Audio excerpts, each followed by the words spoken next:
for your questions as well. I've been watching as they've come through. Before I told you that I will be using my phone, which is how I'll be looking at the questions, so I'm not just distracted and, texting updates on and whatnot. I told you before we wouldn't be answering them all. There's 92 questions. I lied. We're locking the doors. You're in for the whole evening. So let's go. Before I do focus in though, and there are a couple of themes that have come up quite a lot, what I've just heard here is urgency, a dire future if we don't do anything, really clear examples of what that could look like, but also a lot of inspirational hope around what is possible and the momentum that is already out there. But I also know the reality that we all live in is that this is hard work and it is deeply frustrating when you have been working on this for an extended period of time and you've seen the highs and lows. I know many of our audience have been through that process as well, perhaps not as intimately as you three may have, but where does your motivation to work on this come from? And Peter, you might have just hinted at that with your last slide, but this is deeply personal work at the same time. It's not just figures on a slide. Where is that motivation coming from?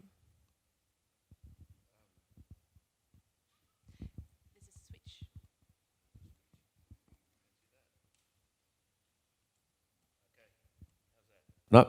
Ooh. Yeah, I think you got a pretty clear idea that my grandchildren make a big difference to me now.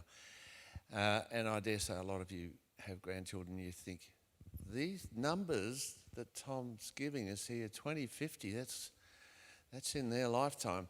And you really wonder what kind of world you're creating for them. But that is important. But I have always felt that we could do things ourselves, and so in our family we've always had a sense that we can live simpler, but we can also contribute globally, and that notion sometimes means you have to get in jumbo jets and travel the world, consuming a lot of fossil fuels. But if you're working towards that transition constantly, then it becomes meaningful and you can create a good life.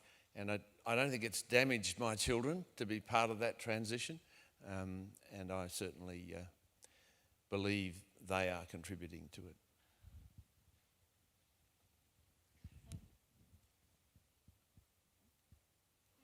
Yeah, push it up. Yeah. Okay, is that working now? Yes, we are. Besides just outright stubbornness to continue on in the field for quite some time, I think it's wonderful working in the public service. Often public servants get a bit of a bad rap, but you scratch the surface of most public servants and they really are there because they want to make a difference to their communities.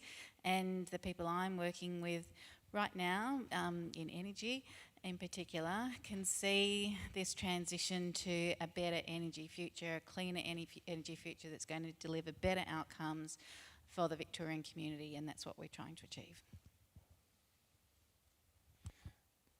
Oh, good. My motivation's quite clear. I think economists have been part of the problem. I think many of us, including the famous Nordhaus model, have generated damages that are far too small. And when you look at those sorts of models and you say, well, the potential damages in 2100 might be 2 or 3% of GDP, no one cares. Economists don't care, environmental economists don't care, because it's relatively small. Everything's growing. So of course you take a little slice out of GDP, well, we can live with that. The problem is that they're not being measured correctly. So I've been on this mission to try and generate credible measures of damages and compare them to the cost of emissions reduction. So you can make this sort of decision. I mean, treasuries want to know what the benefits relative to the costs are.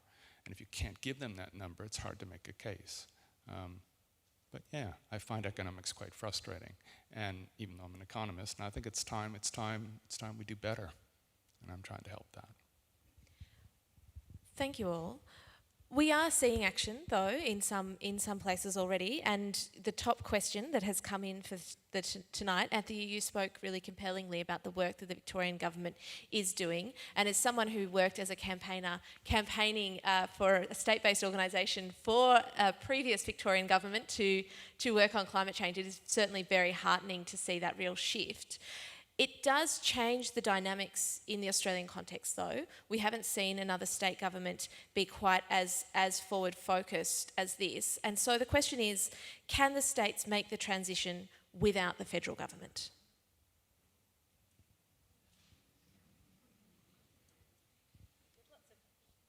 A lot of things that states can do, are doing, or by themselves.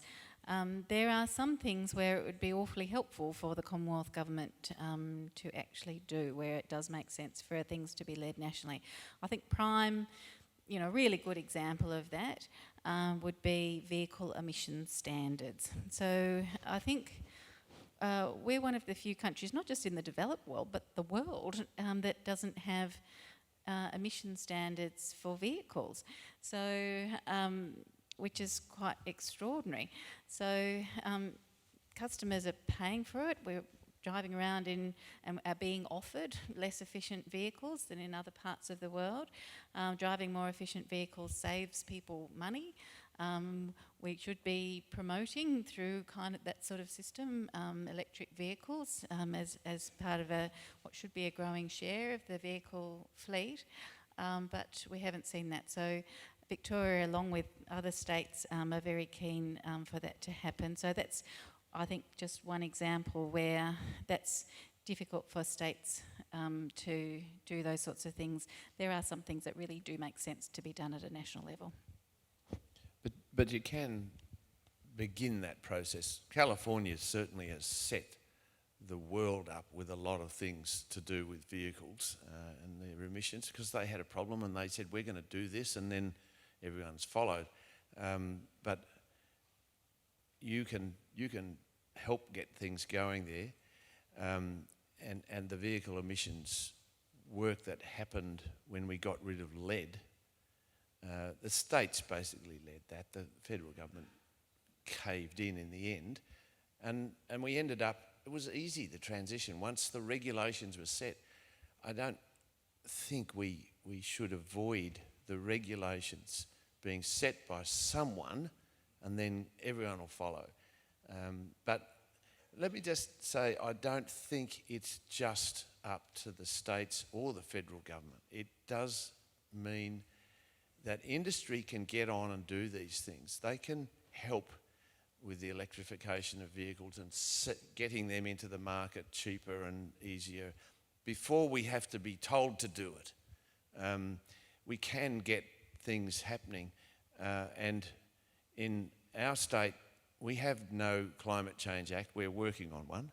It's now out for public view, but the idea of getting solar into your household, we have been one of the world leaders on it, not because there was any government program, but because ordinary folks like you guys got out and did it. We had a boom. People took their new money and put it on the roof. With those 30% of households now have PVs, and local small businesses, about 35 of them, got that whole process going so you could put it in, permitted and financed in 24 hours and at half the price of what you could do in America. That was an effort of ordinary households and small business. 30% of households, that means that over 1,000 megawatts. That's the biggest power station in Western Australia now. Not planned. Yeah, absolutely. Tom, what do you see in this question of responsibility, and how, when there might be blockages in some places, how other agencies, players can step in to fill those vacuums? Well, Australia is still, I'm from Chicago, but I've been here for about a decade. But it's still a puzzle for me here. We subsidize fossil fuels. Puzzle for some of us too. Yeah, we subsidize, absolutely. We subsidize fossil fuel companies in this country by the rate of $5.5 billion a year. Globally, it's $5 trillion. Well, why do we do that? Why do we subsidize fossil fuels? Shouldn't be done. So I'm going to say something that may get me kicked out of the room, but remember, I'm an economist. We like to tax bad things and subsidize good things. So we should be subsidizing renewable energy, not fossil fuels. And good grief, maybe we should even have a price on carbon again. Yeah.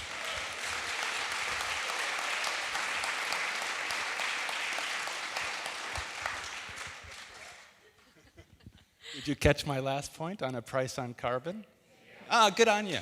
And you applauded that. Fantastic, fantastic. I mean, we put taxes on bad things like alcohol and cigarettes and all kinds of things, but no, not on pollution. Come on, it's time to do it. And it worked. Andrea, right? It worked. I think Andrea wears some particular battle scars from that round of Australian climate politics. Another question, I guess, speaking to where is Australia's ambition in this transformation.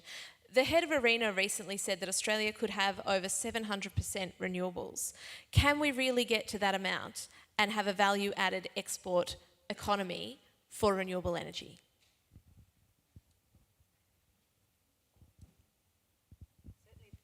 There's been huge amounts of interest and excitement around being able to really go well beyond 100% renewables and using that extra renewable supply to be able to create hydrogen, both for use here domestically, but as a really potentially large export opportunity. So that's something that actually the federal government and the states and territories are all interested in working on. There's a national hydrogen strategy that the Kooyong Energy Council will be considering before the end of the year.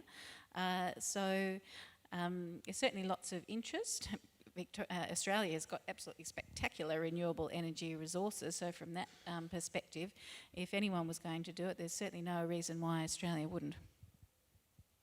Yeah, there is a company that's setting up a project to collect renewable energy, turn it into hydrogen, and export to Asia through that top end from the Pilbara, and even to make electricity that could be in a submarine cable using HVDC to make it over long distance.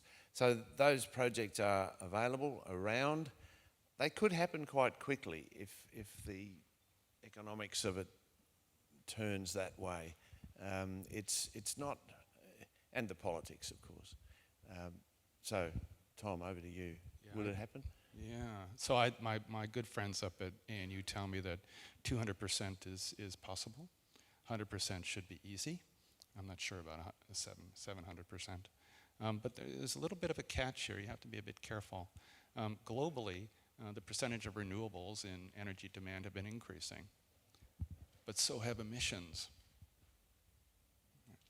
Why is that? Well, we still have a lot of economic growth in the world and a lot of population growth, and if we don't change that balance considerably, emissions still rise. You have to do this quickly.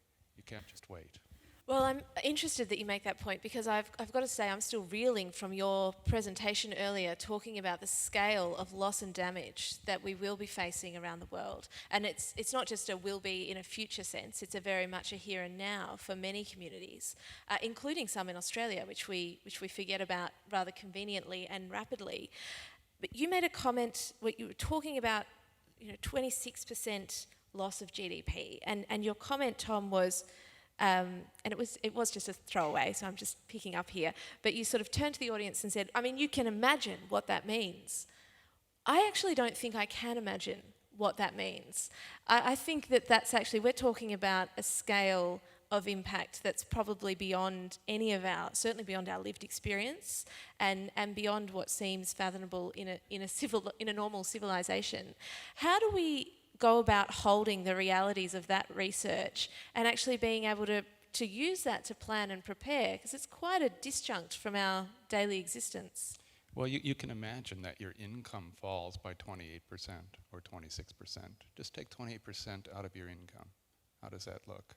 I mean, look, just to pick that up, to be frank, I exist on a probably above average income, and we are in an electorate and a community where the majority of people here live above the Australian average. So it would impact us, but not in the way it will impact many other people in our communities. And how do we see that through a lens that recognises the diverse impacts that's going to wear? Yeah, so on average, it's not just your income, it's everyone's income in that particular country that will suffer a 28% loss. That's devastating, because when their incomes fall, they buy less goods and services, demands for things fall generally, tax revenues fall, so government can't fund things it wants to do. And in particular, those countries with the major falls are the ones that really can't afford it.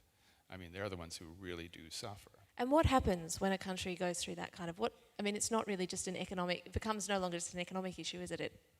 Well, I mean, we don't really know in a sense, because we haven't experienced that sort of fall in GDP. But of course, it must be catastrophic, right? Tremendous falls in income from people who are just barely above the poverty line. There will be a lot of suffering. It's a worry, it's a problem. These themes of equity and consideration across communities is something that comes up through the CANA membership quite a lot, from a range of different organisations. And interestingly, when I was hearing of just the themes across the presentations, we're talking about a lot of industry-led transformation, and how do we make sure that this transformation doesn't leave people behind, that we actually bring the whole of a community with us? Let me say one more word before that. I mean, I saw some of the questions in the online forum. And I get this when I go into the Department of Energy and Environment as well. We all say that Australia is a small player, right? It doesn't have much emissions compared to the rest of the world, not counting the fact that we export a lot of fossil fuels. Leave that aside for a moment.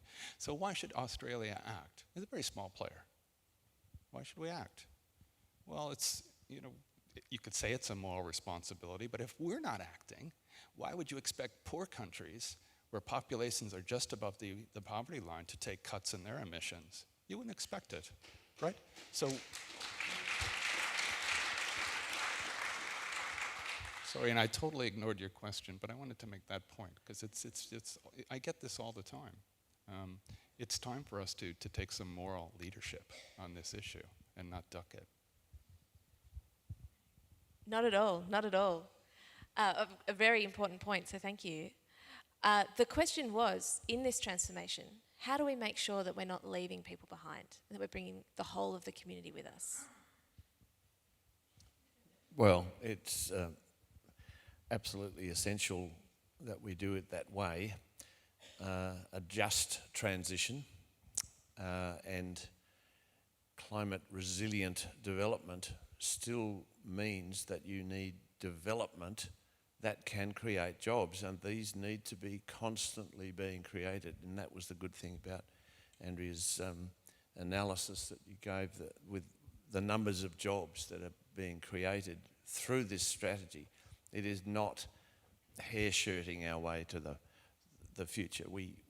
There will be change, but there will be creating jobs, and those jobs we need to train for, and we need to ensure that it is something that is available for everybody. And Indigenous communities in particular can be playing a significant role in this, particularly in this carbon reduction processes in remote and rural areas. There's all kinds of visionary things that can be happening and bringing people with us. Certainly, we can easily do eco-housing that's very expensive, or we can make it very accessible and affordable. And we know how to do both. We just have to make sure that the targets not just say 0 by 2050, but 0 by 2050 plus a greater equity in how we make our money through that time. That there does need, and we do need help from economists on this. Really, we do need these sort of targets that can incorporate employment at various income levels and how that is distributed. That's the kind of thing I'd like to see next. Andrea, you're sitting in a policy-making space at the moment. How is the Victorian Government grappling with this issue? actually a lot of ways that we try and think about these things, and I would like to say I don't think it's one of those issues that's always difficult, and I don't think you can ever sit,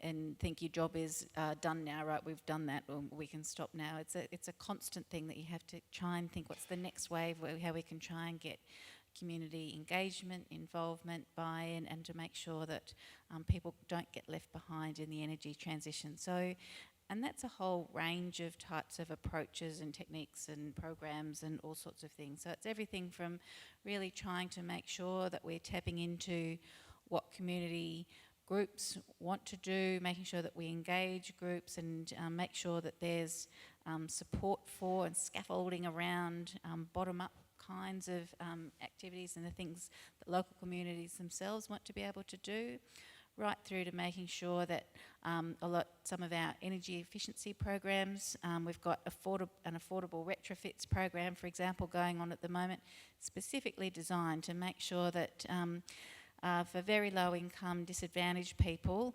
who just the upfront capital cost of getting the new fridge or the insulation or the, all the sorts of things that would make their environment not only a heck of a lot more comfortable and if you've got health impacts and things, and living in a more a comfortable insulated house, for example, and with appliances that are cheaper to run, most important, for low-income people, to make this, that's one example of a program that's trying to do those things. So it's a whole range of activities that are going on. Another example is the renters component in the solar homes program, to make sure that it's not just people who own their own homes, which has overwhelmingly been where solar has been rolled out to date, to make sure that there's a component that we can make sure that renters can get the advantage of those lower bills as well and feel part of that energy transformation. So it's not one thing, it's a lot of things.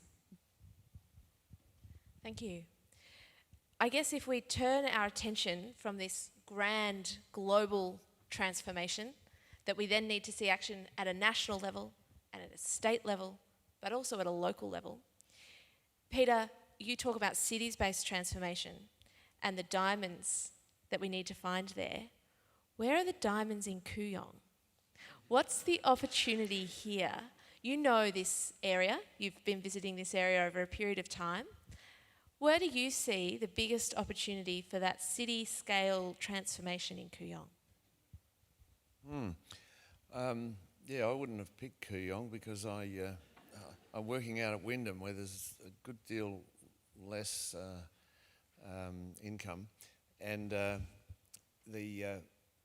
people there are still struggling because they don't have adequate public transport, and there are real needs for local services to be built up and so on. So there's a lot of diamonds being created by groups and local government councillors and local government officers who are creating opportunities for a different future, a future that they would be proud of, and which that is going to be far less consuming of fossil fuels. It's written into everything they're doing. Now, I'm sure there are things like that are going on in Kooyong, a lot of them hidden, and I'm not necessarily saying that the diamonds are always seen. Diamonds are subtle. They last for generations. They are beautiful. They are handcrafted. They are put together with raw materials, but they are turned into something of beauty. And often they are not seen. So I'm sure there are a lot of people who could tell some stories here better than I could about what's going on in Kooyong. One of the things that you have all alluded to is the role of the built environment, and it's coming up a lot in the questions tonight, around the role of either stronger standards or the need to transform given that just the sheer quantity of emissions that are across the built environment. Where do you see the biggest opportunities for change there that we're not currently already taking action on? The biggest thing is in the transport area, because that is out of control still. Mostly, we know what to do with light vehicles, and we know what to do in our homes and businesses about greater efficiency, renewable energy, and batteries that can be established around grids to enable a just transition, a clean transition. We can make that 2050. It's imaginable now. But the transition with trucks, buses need to be part of that as well. Larger, heavier vehicles, and then into the shipping and aviation area, which, because they're international, they got away with blue murder. Nobody's manages them. And they're just quietly working away saying, oh, we're getting a bit more efficient. But they're growing at such a rate that is the thing that is totally out of control. And it is not clear what it is they have to do. So it's hard to regulate them.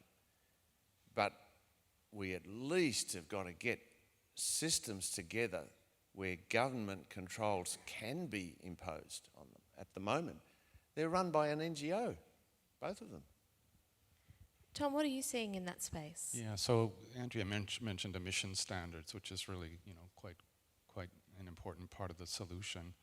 It's very poor here, not good. But before I would get to the built environment, I would start thinking about land clearing in Australia. We have horrendous land clearing here, and so. And I live Not in Victoria. Yeah, not in Victoria, Queensland in particular. Well, maybe. Andrea, you may have jumped the gun on the next question. Okay, so that's what I would start looking at. I live in South Bank, which barely has a tree. So it's time to get serious about land clearing. And then Peter's quite right. It's the transport sector is the real bottleneck in Australia, I think. In the world. Yeah, in the world, but yeah, quite right. We need to take some really hard steps there. And one good thing would be a price on carbon, right? But that would transition to electric vehicles quite nicely. And indeed, the government revenues we get from that could be used to compensate people who are less well off than you and I. We wouldn't use the scheme they used in France, for example, because that just creates riots in the street. And it would also generate extra funds for subsidies of renewables. We know the solutions. The question is, why aren't we doing them? Let's come to that question in a moment. I am going to pick up the forestry comment, Andrea, because it has come up through the questions a couple of times tonight. Why is the Victorian Government still allowing old growth logging when we know how important those ecosystems are? And in East Gippsland in particular, some of those ecosystems have been found to be the most carbon-dense forests on the planet.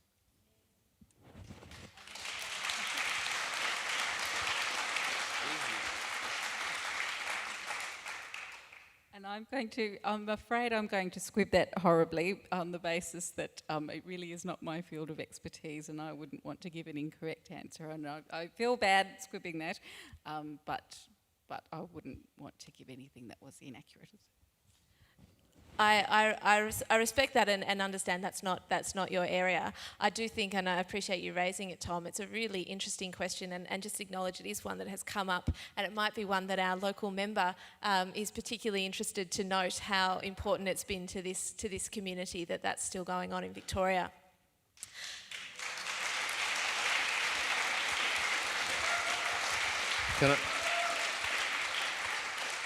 Can I just say that there's still only one part of Australia that's banned the logging of old-growth forests, and that's in the Wild West. And that happened because of a massive grassroots campaign led by people like you, but it took off when Mick Malthouse joined the campaign and said he supported this, and all of a sudden it became very popular. It was 92% support across the whole community, and it changed an election. So you can win these things. You won't get it by just waiting for government. It has to be a campaign. And it has to be backed by football stars. That's the message you're bringing to Victoria. Thank you so much, Peter. All right. Look, my last question is coming back to this this theme of responsibility and whose job it is to act. We know that there's an international need for action, a federal need, state-based need. We've heard about the roles of cities, but we are sitting in a room with a powerful group of people who all have networks, skills, abilities, histories, ways of creating change. What is your sort of message or request or ask to this room for taking action and actually making what we've heard tonight, the positive version of what we've heard tonight, the reality of our future? You're looking at me. Look, I think Lighter Footprints is exactly the model for how the world gets changed. We need people who are committed to meeting, talking through, setting visions, bringing people together and saying, this is what we want. Now, I think that the climate rebellion people are doing amazing stuff in putting on the agenda the climate issue. I think it is a pity when it becomes violent, but that I'm sure wasn't them. There are others who always come in and seem to do that at these events. But it is gathering momentum worldwide that grassroots movements are happening to demand greater action. But I think it needs to be translated into real policy directions that can be pushed with governments. And that's the kind of thing that Lighter Footprints have done and actually changed the political agenda frequently. And I think that the world can learn from that. I really do think that everybody has a role to play, from individuals in their own decisions, their own modes of transport, the way they live their lives, but also in their advocacy and in their engagement with other processes. And that's with government processes, of course. As a public servant, I work for you, and we rely on that engagement to make sure that we need to be in touch with what communities expect of us. So that's something that's welcomed and encouraged and is a necessary part of making sure that we can make transformational change. And also with businesses, we can see huge change. Over the last 15 years, it's just been a huge change in attitudes of so many big corporates through to much smaller businesses in the way that they think about how they go about their business and their attitudes to things like renewable energy is just one very small example. So I think there's a lot of change that happens, and all of those changes are made when individuals get together and think about things and make them happen. So it's definitely not the case that everybody can lie back and worry about what happens in Canberra and that's the end of that. There's a lot of optimism, and that actually the actions of groups like Lighter Footprints, they do matter. So I think it's a maxim that governments don't lead, they follow. Victorian Government maybe is an exception, but and there's some aspects that are certainly the case in Victoria. It's really a standout. But generally, the federal government here doesn't lead. It will only follow. And it's nice to have all these hopeful messages, and I really do appreciate that. But I think we got to get mad. We got to get angry. We've got to do it at the ballot box.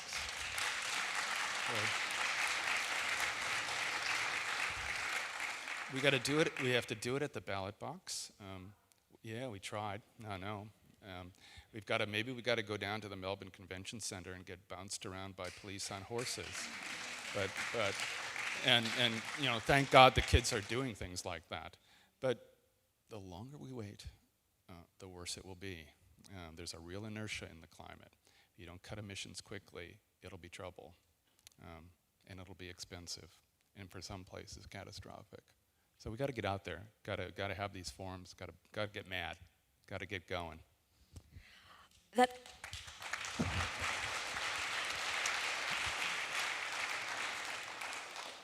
That certainly resonates with me and my background in advocacy and campaigning, in having to push and drive to get these sorts of outcomes.